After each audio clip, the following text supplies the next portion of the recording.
Bismillahirrahmanirrahim. Assalamualaikum warahmatullahi wabarakatuh. Alhamdulillahi rabbil alamin. Wassalatu wassalamu ala ashrafil anbiya'i wal mursalin Sayyidina Muhammadin wa ala alihi wa ashabihi ajma'in, amma ba'du. Hadirin jamaah yang dirahmati Allah, puji syukur kita panjatkan kehadirat Allah Subhanahu wa ta'ala. Teriring pula salawat dan salam kita haturkan kepada junjungan kita Nabi Muhammad sallallahu alaihi wa alihi wasallam. Malam hari ini kita akan teruskan kajian kita masih dalam pembahasan siapa saja para ahli waris yang sifatnya internal. Pada pertemuan sebelumnya kita baru bicara tentang ahli waris, yaitu yang nomor 3 dan 4, yaitu istri dan suami. Sekarang kita masuk kepada yang nomor 5 dan nomor 6, yaitu ayah dan ibu. Ayah dan ibu. Kita buka di halaman 178.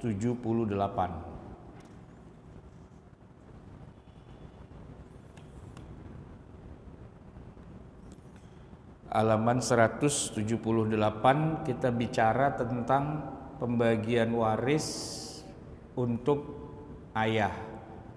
Nah, jamaah sekalian, ayah ini biar kita enggak salah dalam memahaminya, ayah yang dimaksud adalah ayahnya almarhum.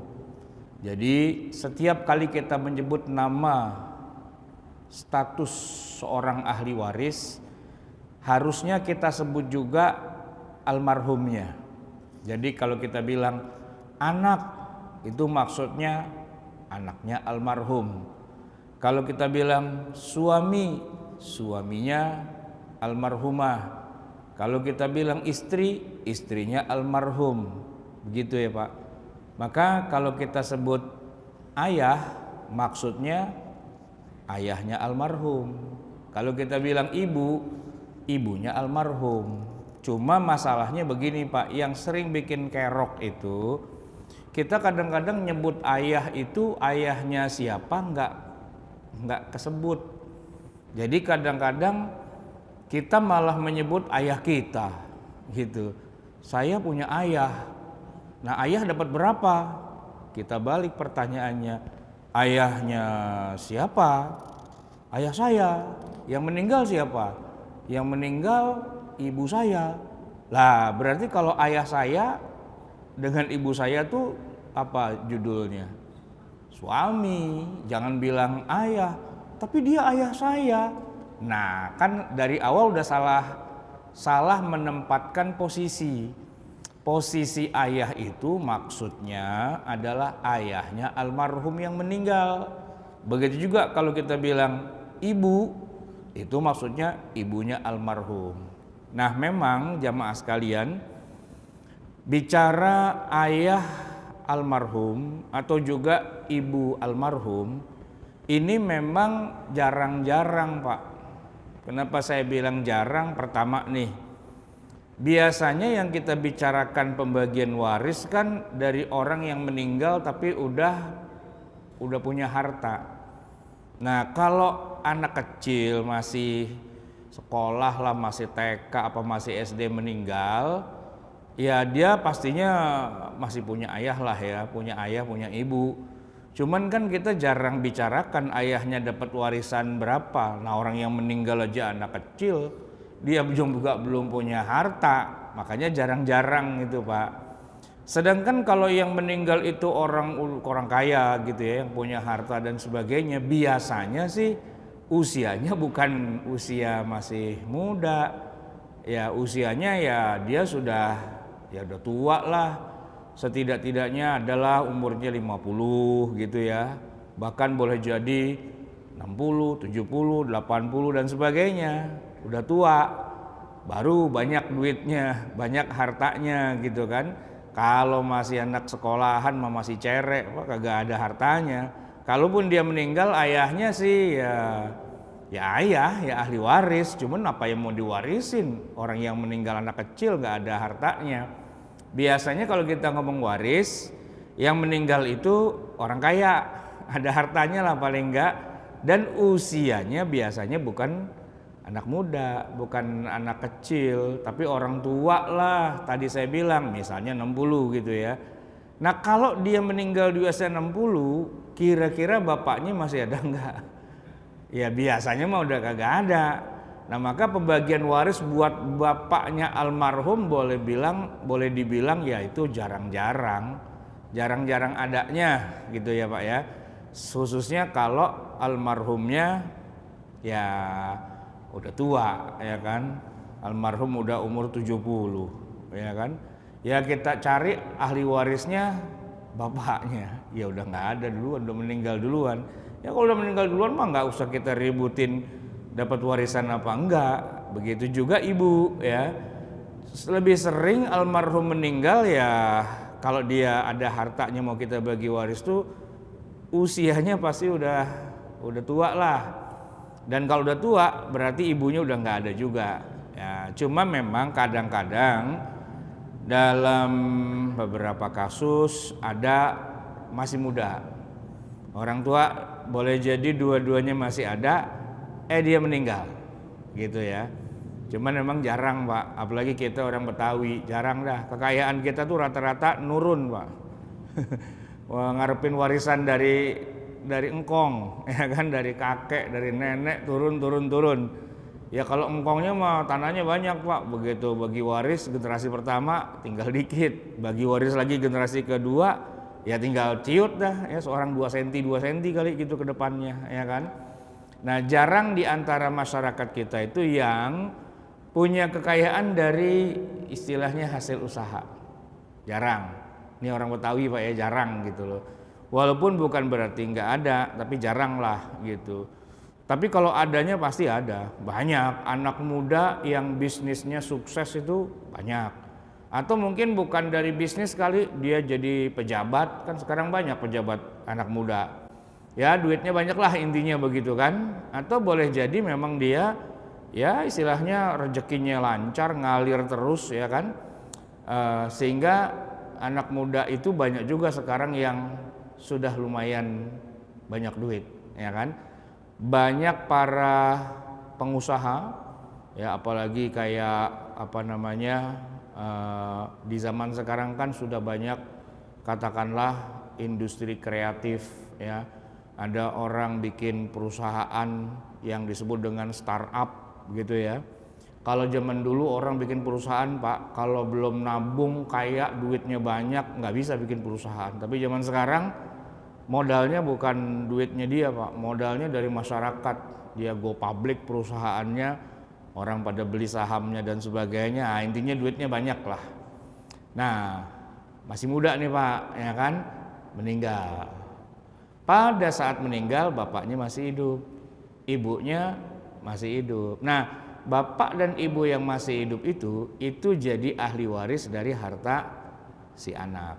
Nah ini mau kita bicarakan walaupun jarang-jarang. Baik Pak, halaman tadi berapa? 178. Jadi kita lihat tabelnya tuh Pak, diagramnya. Saya buat Pak, di atas tuh ada yang dilingkerin warna hitam, tulisannya putih, angka 5, itu nomor punggung ya.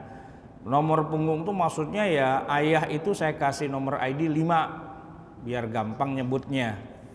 Dan di bawahnya ada tulisan ab dalam aksara Arab, artinya ayah gitu ya. Kemudian di bawahnya yang bulat-bulat kecil ada angkanya, itu angka-angka orang yang dihijab oleh ayah. Jadi nomor 7, nomor 8, 9, 10 sampai 17, 18, 22 itu adalah orang yang dihijab. Jadi kalau almarhum meninggal, ayahnya masih ada, maka ahli waris yang nomor 7, 8, 9 sampai 17, 18, 22 itu semua mahjub, tertutup, nggak dapat. Baik, jamaah sekalian kita baca. Yang dimaksud dengan ayah di sini adalah seorang ayah yang ditinggal mati oleh anaknya. Baik anak itu laki-laki atau anak itu perempuan. Ya kan namanya ayah, bisa jadi dia punya anak, kalau nggak laki ya perempuan. Ayah almarhum bila masih hidup saat anaknya meninggal dunia termasuk orang yang berhak mendapatkan warisan. Namun kalau si ayah sudah meninggal dunia terlebih dahulu, tidak menjadi ahli waris. Karena prinsipnya orang yang telah meninggal dunia terlebih dahulu tidak akan mendapatkan harta warisan dari orang yang meninggalnya belakangan. Baik ya. Nah, sekarang kita ngomongin bagian A, itu adalah bagiannya, jatahnya. Seorang ayah punya 3 macam kemungkinan dalam menerima hak waris. Ada 3, Pak. Yang pertama, dia bisa dapat 1/6, ya, 1/6 dari harta milik anaknya yang meninggal itu. Jadi kalau anaknya punya harta misalnya 6 miliar gitu ya, dan bapaknya masih hidup, otomatis bapaknya dapat tuh berapa? 1/6 dari 6 miliar, 1 miliar tuh dapat gitu ya. Dengan syarat, apa syaratnya? Almarhum punya fara waris laki-laki. Punya fara waris laki-laki. Kalau di tabel itu Pak, paling kiri bawah tuh ada di kotak 1/6 dan di bawahnya ada angka 12 19 20. Nah, 12 19 20 itulah yang dimaksud dengan fara waris. Jadi almarhumnya meninggal, tapi dia punya 1 tuh anak laki, 2 tuh anak perempuan, atau 19 20, 19 cucu laki-laki, 20 cucu perempuan dari jalur anak laki. Karena kalau dari jalur anak perempuan dari awal nih Pak ya, cucu itu bukan ahli waris. Ya kalau misalnya dia punya anak laki sama anak perempuan gitu ya, terus dia punya bapak nih almarhum, maka otomatis bapaknya tuh dapat 1/6 itu ya. Tapi kalau almarhum anaknya itu meninggal nggak punya fara waris ya, nggak punya anak laki-laki atau nggak punya anak perempuan atau nggak punya cucu laki-laki atau cucu perempuan dari jalur anak laki-laki, jadi tidak ada fara, tidak ada cabang ke bawah yang menerima waris. Nah maka keadaannya jadi berubah. Si ayahnya almarhum itu dapatnya selain tadi 1/6 ditambah lagi sisa. Ditambah lagi sisa. Sisa apa maksudnya? Ya sisa kalau misalnya nanti para ahli waris yang dapat bagian itu sudah ngambil dan masih ada sisa. Ini memang harus saya kasih contoh nih Pak, biar nyambung ya. Begini, saya punya murid waktu lagi melahirkan wafat, anaknya perempuan, dan kemudian ya karena masih muda ya Pak ya, dia masih ada ayahnya, juga masih ada ibunya. Dia punya anak perempuan 1, begitu melahirkan meninggal. Nah ayahnya ada tuh, ibunya juga ada. Ini ayah sama ibu sama nih bagiannya. Begini, dia punya fara waris sih sebenarnya, ya kan, masih ada anak laki-laki anak perempuan, tidak punya fara waris anak laki-laki. Nah jadi karena dia nggak punya anak laki-laki ya, anaknya cuman perempuan doang gitu ya, anak perempuannya dapat setengah dari total hartanya almarhumah ini, walaupun masih bayi Pak, baru lahir kan, lahir sesar kemudian ada masalah dan kemudian meninggal. Anak masih bayi dapat setengah dari harta ibunya gitu ya. Nah lalu siapa lagi ahli warisnya? Ada ayahnya, ada ibunya. Itu 1/6, 1/6. Pak, kalau hartanya almarhumah diambil setengah, ya, setengah dari hartanya itu sudah diambil sama anak perempuan, lalu bapaknya ngambil 1/6, ibunya ngambil 1/6, itu masih ada sisa, Pak. Masih ada sisa. Berapa sisanya? 1/6. Dari mana tahunya? Ya kalau anak perempuan ngambil setengah itu kan sama aja 3/6, ya kan? Bapaknya ngambil 1/6, ibunya ngambil 1/6, ya udah 3/6 tambah 1/6 tambah kan 5/6, sisanya ya masih ada 1/6. Nah 1/6 nih sisa nih Pak nih, kemana? Balik lagi ke ayah. Jadi ayahnya dapat 2 nih Pak, dapat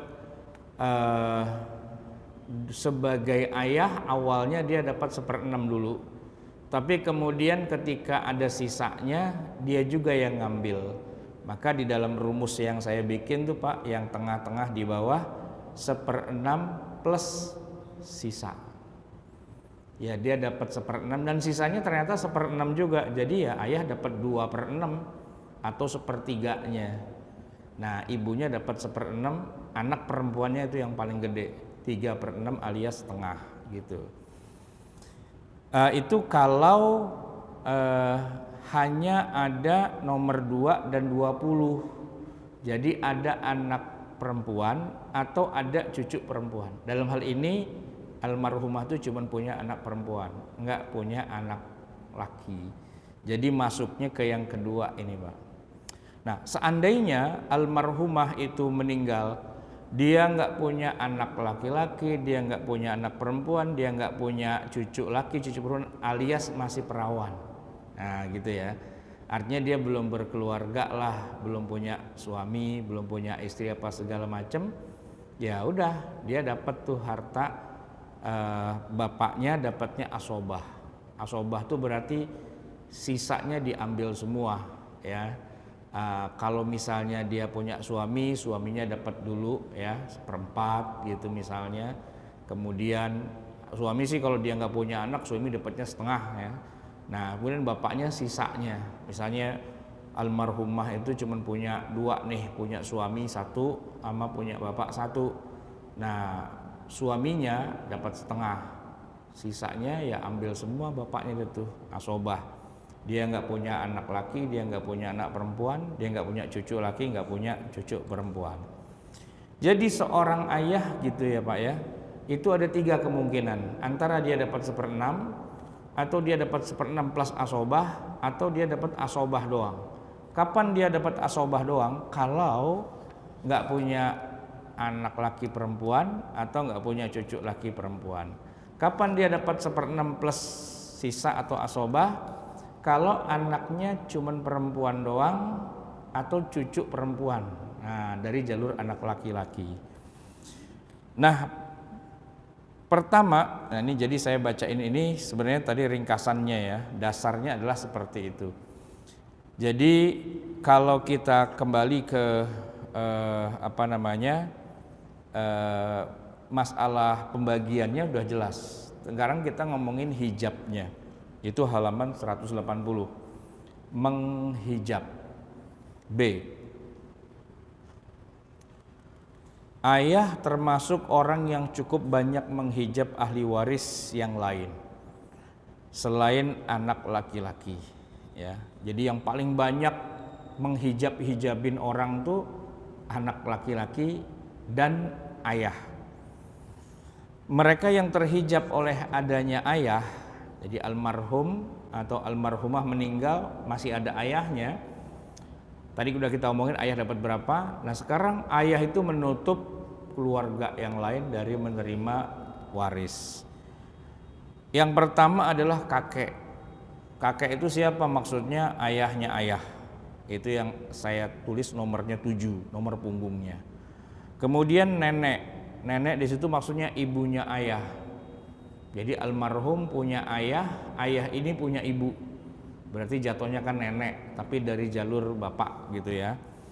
Kemudian nomor 9 itu saudara seayah seibu. Ini 4 ya, saudara, saudara, saudara, saudara. Saudara itu diklasifikasi menjadi 4. Ada saudara laki-laki seayah seibu. Ada saudari perempuan berarti kan seayah seibu. Ada lagi berikutnya saudara seayah saja tidak seibu. Ada lagi saudari perempuan seayah tidak seibu. Ada 4 itu Pak.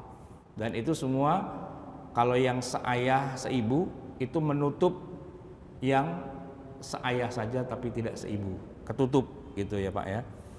Nah tapi begitu almarhumah punya ayah, ya semua saudaranya pasti ketutup. Saya punya teman masih muda wafat, duitnya banyak gitu ya. Dia punya kakak, dia punya adik, sekeluarga tuh 9 bersaudara. Dia meninggal. Nah satu pun kakaknya atau adiknya tuh nggak ada yang dapat warisan. Kenapa? Bapaknya masih hidup. Itu. Bapaknya masih hidup, bapak menghapus tuh semua hak saudara-saudarinya almarhum. Nah ini Pak yang bikin ribet tuh di sini Pak. Ilmu waris tuh mengenal yang namanya hijab. Dan kalau orang udah kena hijab, ya mau nggak mau ya dia harus terima apa adanya. Lu bukannya dapat warisan lo, saudara lu meninggal, abang lu meninggal. Apaan lu, ketutup gua sama bapak gua sendiri gitu kan. Nah ilmu ini yang banyak orang nggak tahu. Dia pikir kalau udah saudara nih ya, apa kakaknya apa adeknya gitu kan, pasti dapat. Enggak, ntar dulu masih ada ayahnya almarhum. Maka kita ya sebagai saudara langsung nih, apa itu kakak atau adik, tidak bisa menerima warisan dari harta kakak kita atau adik kita yang meninggal selama almarhum ini punya ayah, atau sebelumnya almarhum punya anak laki-laki. Kalau punya dua-duanya lebih kagak dapat lagi ya kan. Almarhum punya anak laki-laki, ya kita sebagai kakak dari almarhum nih udah nggak usah ngarep dah. Kenapa? Ketutup dari awal dengan adanya anak laki-laki. Enggak, dia belum kawin, belum ada anaknya. Bapaknya ada nggak? Bapaknya ada. Nah ketutup juga dua-duanya. Jadi antara anak dari almarhum atau ayah dari almarhum itu nutup hak saudara-saudarinya, ditutup. Termasuk keponakan, ada 2 nih keponakan ya. Keponakan itu adalah bisa jadi anak saudara seayah seibu. Ada satu lagi anak saudara seayah aja, keponakan tapi yang dari laki-laki ya, saudara seayah seibu atau anak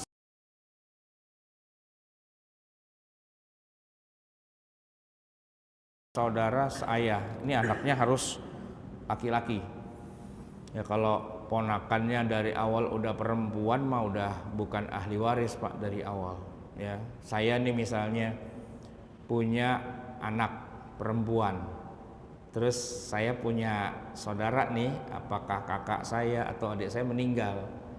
Nah udah pasti nih kalau saya sebagai saudaranya mungkin bisa dapat. Kalau nggak ada anaknya, nggak ada bapaknya, saya saudaranya nih bisa dapat kan. Tapi kalau saya juga nggak ada, saya punya anak, maka yang mungkin bisa dapat gantiin saya itu cuma anak laki doang. Anak perempuan dari awal bukan ahli waris. Ponakan yang jenis kelaminnya perempuan tuh bukan ahli waris. Atau dia mungkin ponakan laki-laki, tapi jalurnya lewat si ibunya ponakan. Perempuan kan berarti ibunya. Yang saudaraan sama almarhum tuh saudari perempuan. Nah saudari perempuan ini punya anak laki-laki. Nah antara almarhum dengan ponakannya laki-laki itu juga nggak bisa mewarisi dari awal ya, bukan ahli waris.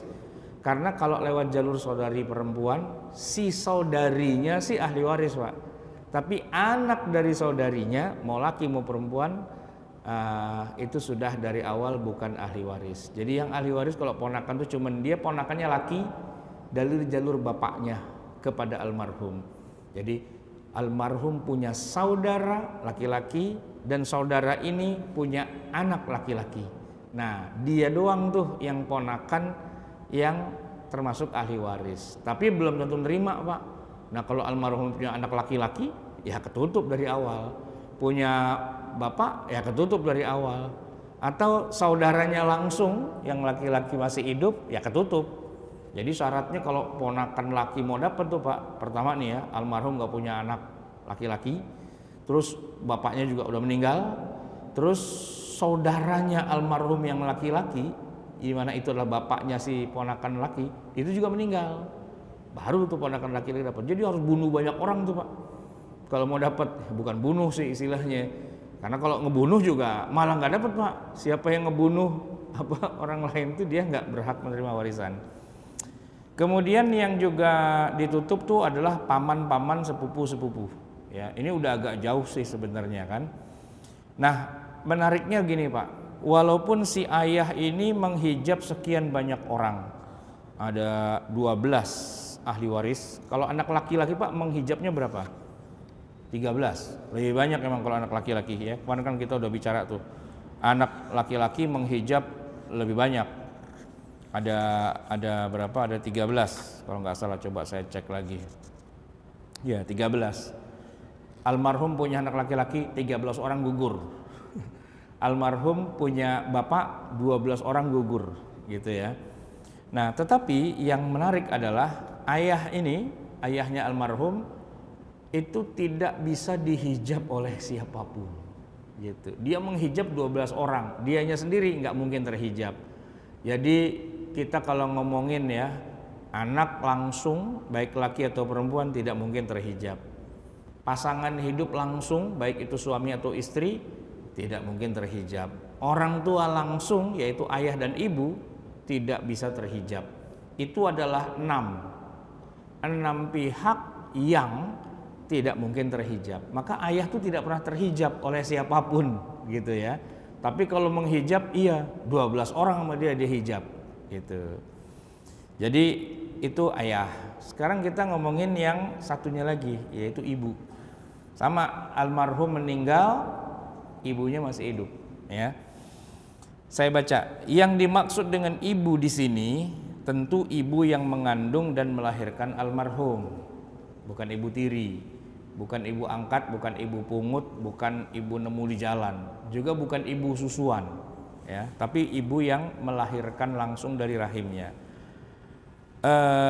Ibu adalah orang yang juga dekat dengan anaknya yang meninggal dunia. Bila saat almarhum menutup mata dan ibunya ternyata masih hidup, sudah dipastikan si ibu mendapat warisan dari harta peninggalan, harta anaknya sendiri, baik anaknya itu laki-laki maupun anaknya perempuan. Nah, kita ngomongin bagiannya di sini agak sedikit beda dengan kalau itu ayahnya, ya kan? Coba lihat, paling kiri 1/6, itu sama tuh, paling kiri 1/6 juga, ayah juga 1/6. Kemudian, nah yang kedua, yang tengah tuh Pak, 1/3 dari sisa dan kemudian 1/3. Oke, kita baca aja. A bagian. Seorang ibu punya 3 macam kemungkinan dalam menerima hak warisnya.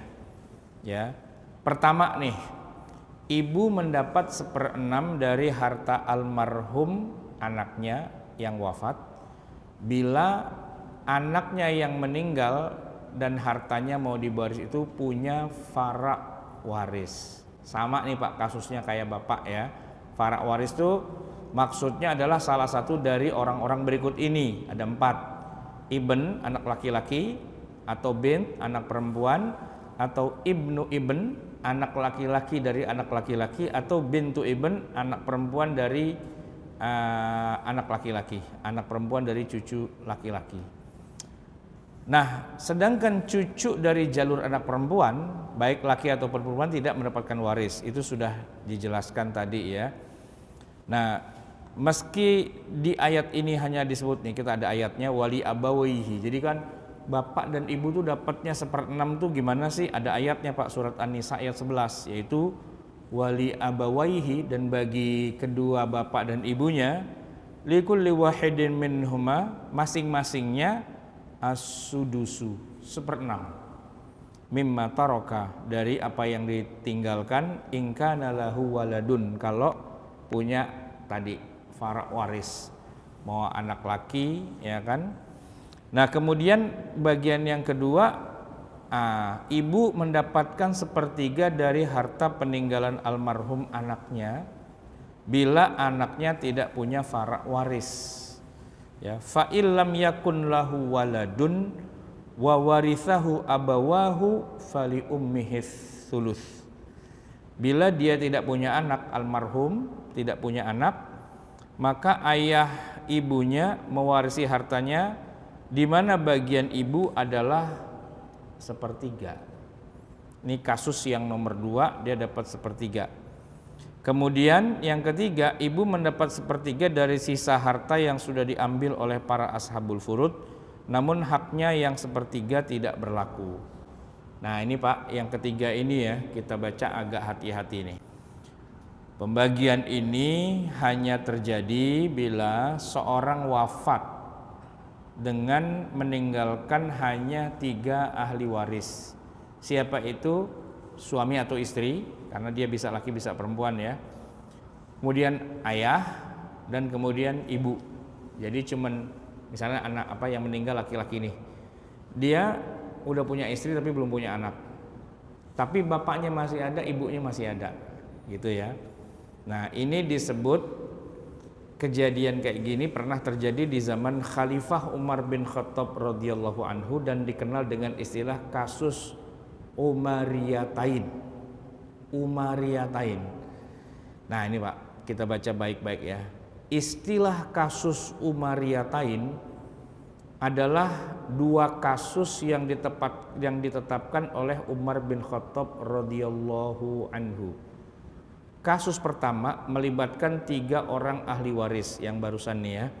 Suami, ayah, ibu. Berarti yang meninggal perempuan. Kasus kedua melibatkan 3 orang juga, yaitu istri, ayah, dan ibu. Oh berarti yang meninggal laki-laki. Sama ya, punya pasangan, punya ayah, punya ibu, tapi nggak ada lagi yang lain. Nah itu 2 kasus Umar istilahnya. Dan dalam hal ini ada perbedaan pendapat dalam menafsirkan firman Allah Subhanahu wa taala yang bunyinya wa warithahu abawahu. Menurut Khalifah Umar dan kebanyakan para sahabat Nabi serta didukung oleh jumhurul ulama, kata itu punya makna bahwa ayah dan ibu, ini ayah dan ibunya almarhum, menerima warisan dari sisa warisan yang diambil oleh suami atau istri secara fard.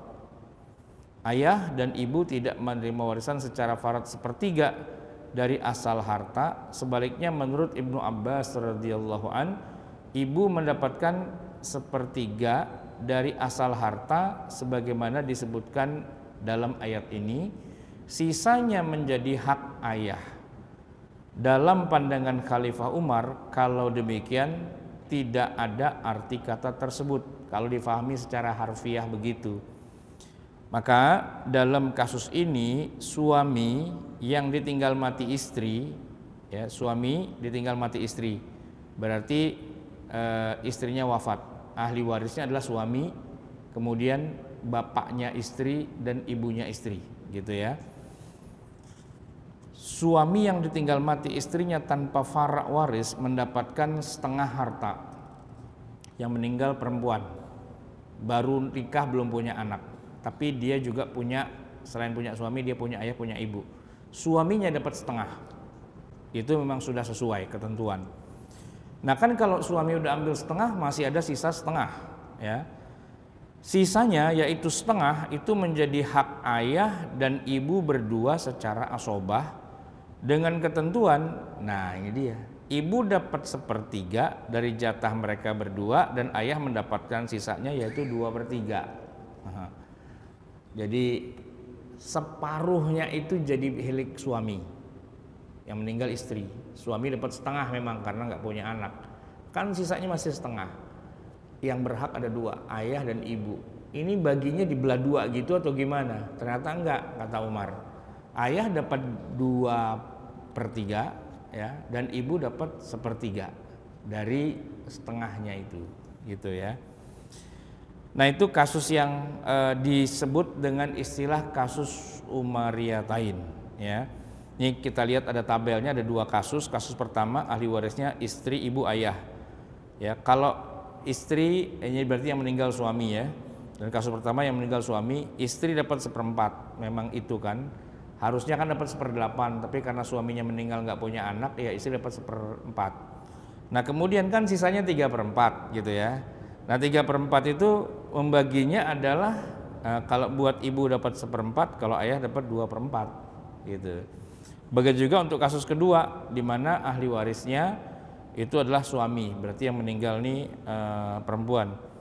Ada suami, ada ayah, ada ibu. Suami dapatnya setengah udah pasti kan. Nah sisa setengahnya lagi itu dibagi 2 tapi 2/1.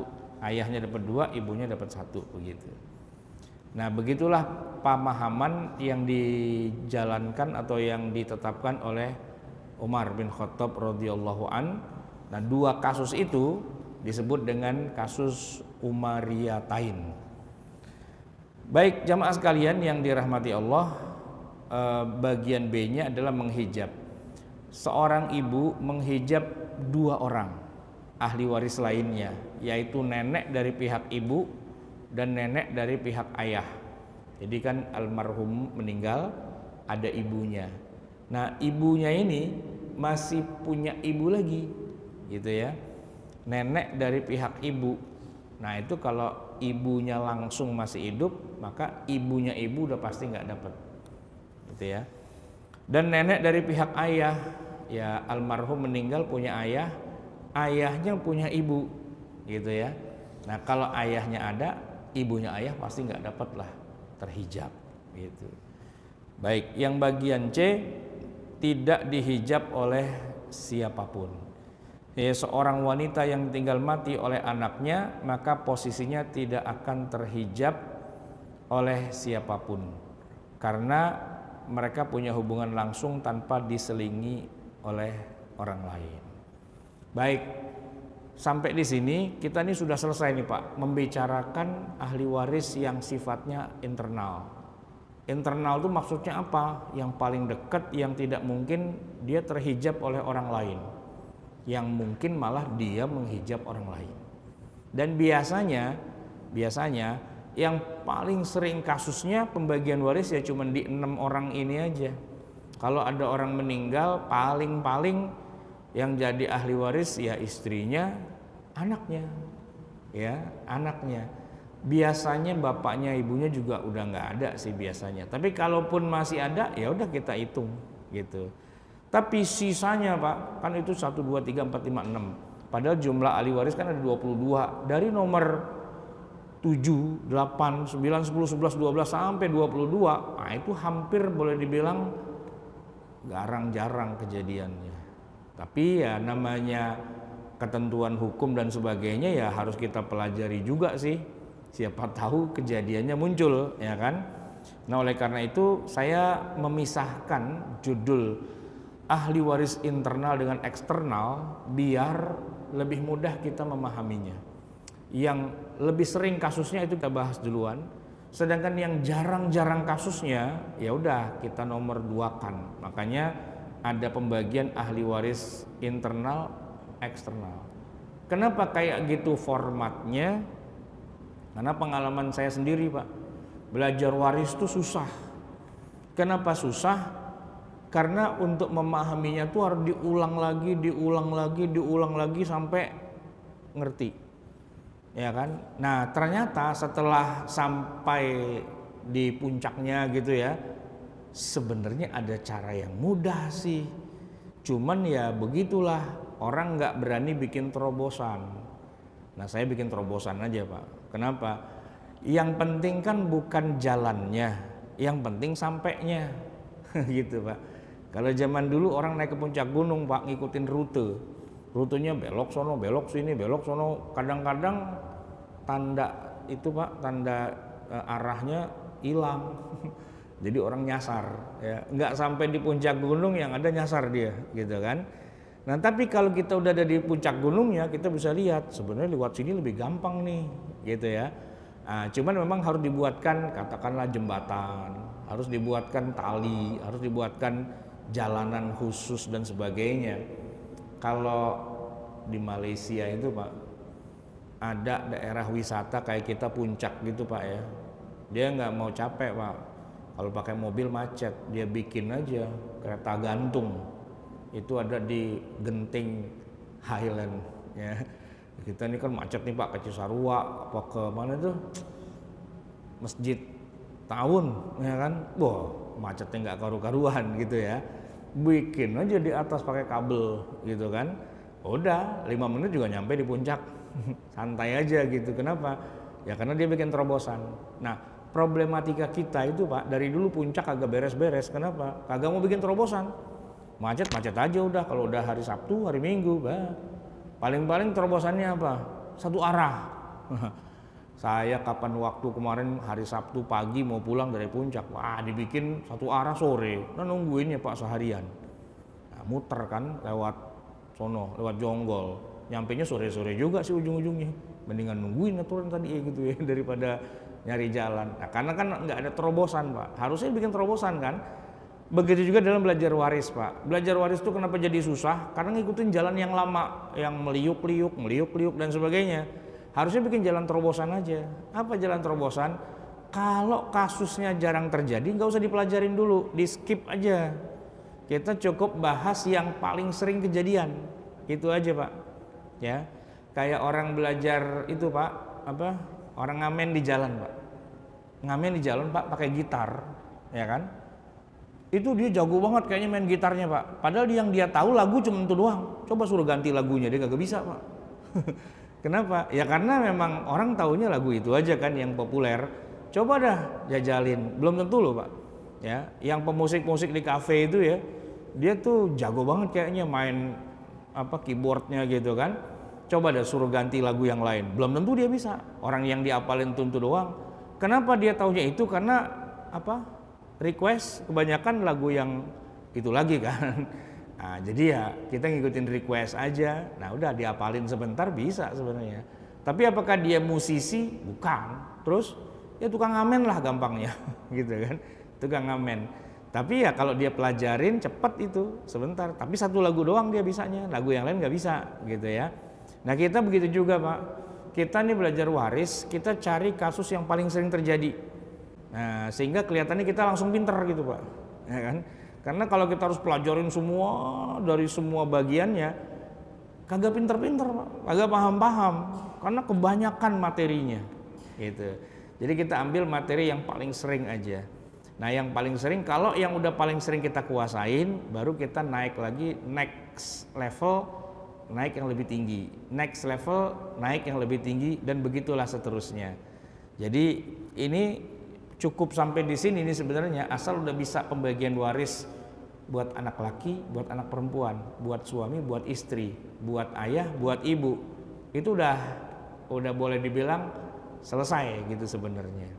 Walaupun masih banyak Pak. Kan jumlahnya 22. Ini baru 6. Berarti masih kurang 16. Tapi yang 16 emang jarang-jarang Pak, gitu ya. Nah, yang ngeselin tuh Pak, waktu saya kuliah, yang sering terjadi nggak pernah keluar dalam soal. Waktu ujian dia keluarin yang jarang terjadi, yang nggak pernah terjadi. Emang dasar gurunya aja cari penyakit gitu ya. Baik jamaah sekalian yang dirahmati Allah, itulah yang bisa saya sampaikan, semoga bermanfaat. Hadanallahu wa iyyakum ajmain wal afu minkum. Assalamualaikum warahmatullahi wabarakatuh.